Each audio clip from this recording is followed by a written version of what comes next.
Berjumpa dengan saya Pendeta Urbanus dalam memperingati kesengsaraan Yesus Kristus di atas kayu salib, atau yang kita kenal dengan Jumat Agung. Hari ini semua orang-orang percaya di seluruh dunia merayakan, memperingati kesengsaraan Yesus Kristus.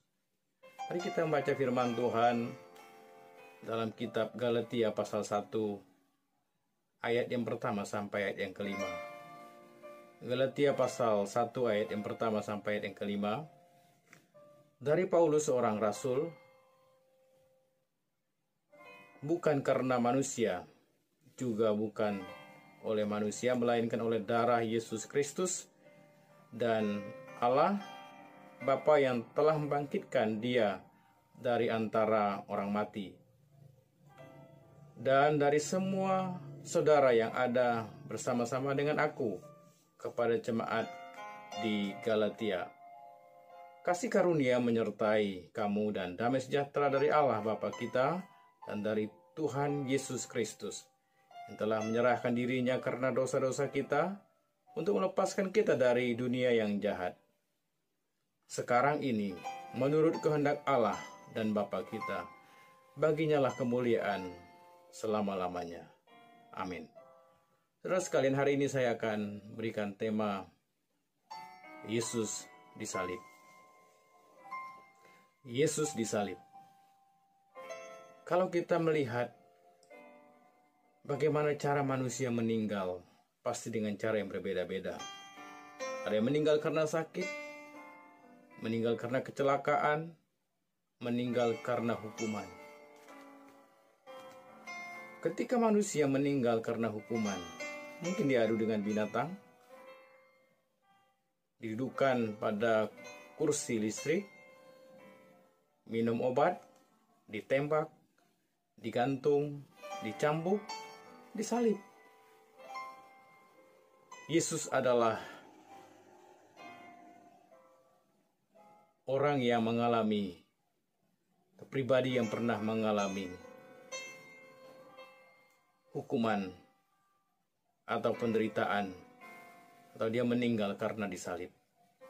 Bagaimana keadaan manusia waktu dihukum? Mungkin ada yang menangis, yang mengutuki, mereka marah, sakit hati dan balas dendam. Tapi berbeda dengan Yesus Kristus. Yesus disalib, dia tidak dendam, dia tidak marah, tetapi dia mengampuni orang yang melakukan kesalahan. Kita akan melihat ada 3 tujuan Yesus disalib. Yang pertama, untuk menebus dosa manusia. Ayat yang keempat. Manusia sudah berdosa dari sejak Adam dan Hawa. Manusia tidak bisa menyelamatkan dirinya. Sekalipun dalam perjanjian lama, manusia berusaha untuk menutupi dosanya dengan darah domba atau darah binatang. Tapi itu terus dilakukan. Kita bersyukur hari ini Yesus menebus dosa dan kesalahan kita. Dia mati di atas kayu salib satu kali untuk selama-lamanya. Yang kedua, untuk melepaskan kita dari yang jahat. Ayat yang keempat. Iblis selalu berusaha menjatuhkan kita. Dia berjalan seperti singa yang mengaum-aum dan mencari orang yang dapat ditelannya. 1 Petrus pasal 5 ayat 8. Dan dikatakan dalam Efesus 5 ayat 16, hari-hari ini adalah jahat. Kita harus selalu waspada. Iblis berusaha mencari kelemahan dan dia berusaha menjatuhkan kita. Hal yang ketiga, untuk menjadikan kita ciptaan yang baru. Galatia 2 ayat 20 mengatakan bahwa kehidupan yang lama sudah kita tinggalkan dan kita mengenakan manusia baru. Selaras dengan apa yang Paulus katakan juga dalam 2 Korintus 5 ayat 17. Jadi siapa yang ada dalam Kristus, ia adalah ciptaan yang baru, yang lama sudah berlalu, sesungguhnya yang baru akan datang. Sebagai refleksi kita hari ini, mengingat kembali peristiwa yang bersejarah dalam hidup kita, yaitu kematian Yesus Kristus di atas kayu salib. Kita melihat ada 7 firman dari salib. Yang pertama, Bapa ampunilah mereka. Lukas 23:34, Yesus berkata, ya Bapa ampunilah mereka sebab mereka tidak tahu apa yang mereka perbuat.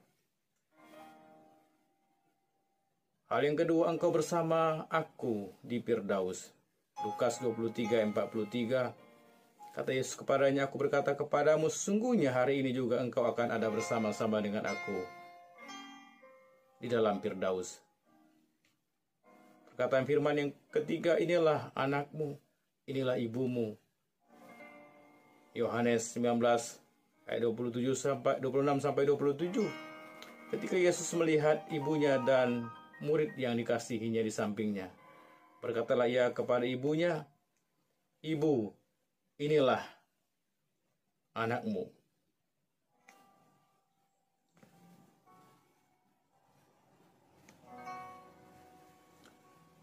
Kemudian katanya kepada muridnya, inilah ibumu. Dan sejak saat itu murid itu menerima di dalam rumahnya. Perkataan yang keempat, mengapa meninggalkan aku? Matius 27 ayat 46, kira-kira jam 3 berserulah Yesus dengan suara nyaring, Eli, Eli lama sabachthani. Artinya, Allahku, Allahku, mengapa engkau meninggalkan aku? Perkataan yang kelima, aku haus. Sudah itu, Yohanes 19:28, sudah itu, karena Yesus tahu bahwa segala sesuatu telah selesai, berkatalah ia, supaya genaplah apa yang tertulis dalam firman Allah, aku haus. Perkataan yang keenam sudah selesai. Yohanes 19 ayat 30, sesudah Yesus minum anggur asam itu, berkatalah ia, sudah selesai. Perkataan yang ketujuh yang terakhir, ke dalam tanganmu kuserahkan nyawaku. Lukas 23 ayat 46. Lalu Yesus berseru dengan suara nyaring, ya Bapa, ke dalam tanganmu kuserahkan nyawaku. Dan sesudah berkata demikian, ia menyerahkan nyawanya. Saudara dikasih oleh Yesus Kristus, apa respon kita hari ini dalam kita memperingati kesengsaraan Yesus Kristus? Sudahkah kita menyadari bahwa dosa dan kehidupan lama kita telah dibeli dengan harga yang lunas? Yesus telah menghapus dosa dan kesalahan kita di atas kayu salib. Sebagai orang yang percaya hari ini, kita harus semakin setia kepada Tuhan. Di tengah-tengah situasi keadaan bangsa kita, di tengah-tengah pandemi virus corona yang sedang melanda di kota kita, di tempat kita, di negara kita. Satu hal yang perlu kita sadari bahwa Tuhan berjanji akan memelihara kita, akan memimpin kita. Dan janji firman-Nya, aku sekali-kali tidak akan meninggalkan engkau, dan aku sekali-kali tidak akan membiarkan engkau. Penyertaan Tuhan sempurna atas kita. Dan Dia sebagai Bapa, sebagai sahabat, Dia akan menolong kita. Saya akan bacakan satu ayat terakhir menutup firman Tuhan ini.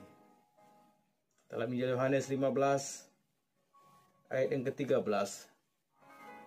Tidak ada kasih yang lebih besar daripada kasih seorang yang memberikan nyawanya untuk sahabat-sahabatnya. Siapakah yang sudah memberikan nyawanya untuk kita? Hanya Yesus yang melakukannya. Dia dipaku di atas kayu salib hari ini. Dia menderita sengsara yang seharusnya kita di atas kayu salib. Tapi Dia menggantikan kita. Dia melakukan semuanya karena kita tahu Dia adalah Allah yang setia dan mengasihi kita semua. Kiranya firman Tuhan hari ini memberkati kita.